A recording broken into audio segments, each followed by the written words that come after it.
안녕하세요. 정신전문 간호사 한나입니다. 지난번에 강박장애가 무엇인지 설명드렸다면 오늘은 얼마나 많은 사람들이 강박증으로 고통받고 있는지 함께 나누어 보는 시간을 가져보려고 합니다.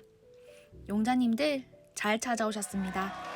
당신은 더 이상 강박 증상으로부터 쫓기는 도망자가 아니라 스스로 치유자가 되어 용기 있는 걸음을 걷게 될 것입니다. 아는 것이 힘이 되는 만큼 강박증, 강박장애에 대해서 함께 파헤쳐 보면서 오늘도 마음의 담력을 키울 수 있기를 바랍니다. 강박장애의 평생 유병률 얼마나 될까요? 미국 ECA 연구 결과에서는 2에서 3% 정도로 알려져 있고요. 우리나라의 경우 2016년을 기준으로 0.6%로 나타났습니다. 그리고 정신과 병원 외래 환자 중 10%가 강박장애 환자라고 보고되고 있습니다. 0.6%라고 하면 생각보다 작은 수치라고 생각할 수도 있지만 양극성 장애, 조현병, 공황장애, 기타 등등등 다른 많은 질환들을 생각해 볼 때 결코 작은 숫자는 아닌 것 같습니다. 게다가 앞서 설명한 유병률은 의학적 진단 기준에서 다른 질환의 복합 진단을 배제한 기준이라는 점을 참고해야 하고요. 또 진단을 받지 않은 경우에는 저 수치에 포함되지도 않으니 잠재적으로 더 많은 사람들이 강박증으로 고통받고 있을 수 있다는 점을 미루어 보아야 합니다. 그렇다면 생각과 행동의 덫에 걸린 사람들은 어떻게 고통을 견뎌내고 있을까요? 안타깝게도 강박증으로 고통받고 있는 사람들이 혼자 견디고 견디다 치료를 받기까지 평균 7.5년 정도의 시간이 걸린다고 합니다. 멈출 수 없는 생각과 반복되는 행동으로 불편감을 겪고 있지만 치료를 받는 환자의 비율은 굉장히 낮다는 것을 알 수 있습니다. 강박증, 흔한 정신적 어려움이라고 하는데 이 정도로 치료를 받지 않고 혼자 견디고 있다니 그 긴 시간을 혼자서 어떻게 견뎌내고 있을지 마음이 많이 무겁습니다. 최근에는 약물 치료와 인지행동 치료의 효과성이 검증되면서 많은 분들이 치료를 받는다고 하니 앞으로 꿈한나의 정신건강이 용자님들과 함께 그 길을 걷도록 하겠습니다. 강박장애는 사춘기에서 20대 초반의 연령대에 주로 경험하게 된다고 알려져 있고 3분의 2는 25세 이전에 진단을 받고 15% 미만이 35세 이후에 진단을 받는다고 합니다. 대부분의 증상이 아동기에 시작되지만 어릴 때는 부모들이 알아차리기가 쉽지 않고 30대 이후에 자연스럽게 강박 증상이 감소되는 경향이 있을 수 있어서 젊은 연령층에서 흔하게 나타나는 것으로 생각해 볼 수 있습니다. 그리고 강박 증상만을 경험하는 경우도 있지만 다른 정신적 어려움을 겪는 경우가 많습니다.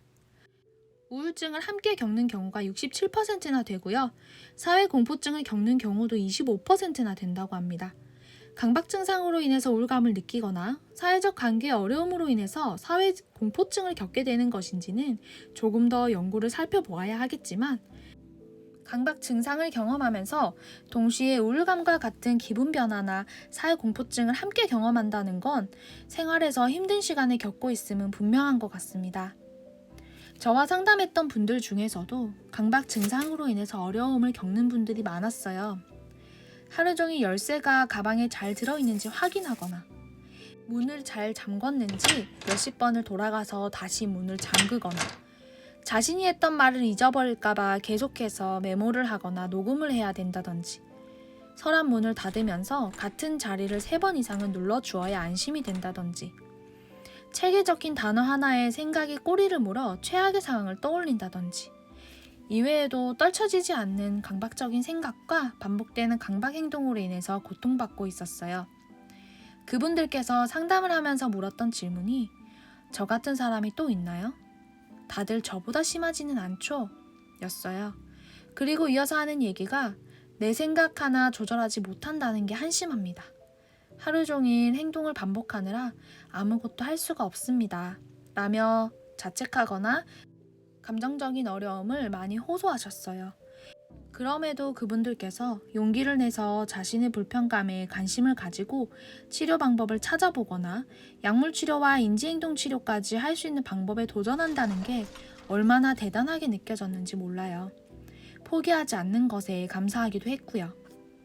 이 영상을 보고 있는 여러분도 자신의 어려움을 모른 척하지 않고 어떻게든 벗어나고 극복하기 위해서 여러 방법들을 찾아보며 공부하고 있는 거라 생각합니다.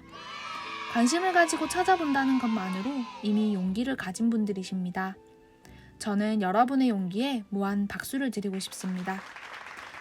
꿈 한나의 정신건강이 용자님들이 조금씩 극복하며 벗어나는 그 과정에 함께하겠습니다. 외롭고 힘들더라도 이 길고 어두운 터널에서 빛을 찾을 수 있기를 진심으로 응원합니다. 다음 영상에서는 왜 강박증을 겪게 되는지 원인에 대해서 나누도록 하겠습니다. 구독, 좋아요, 알람 설정 잊지 마시고요. 또 만나요.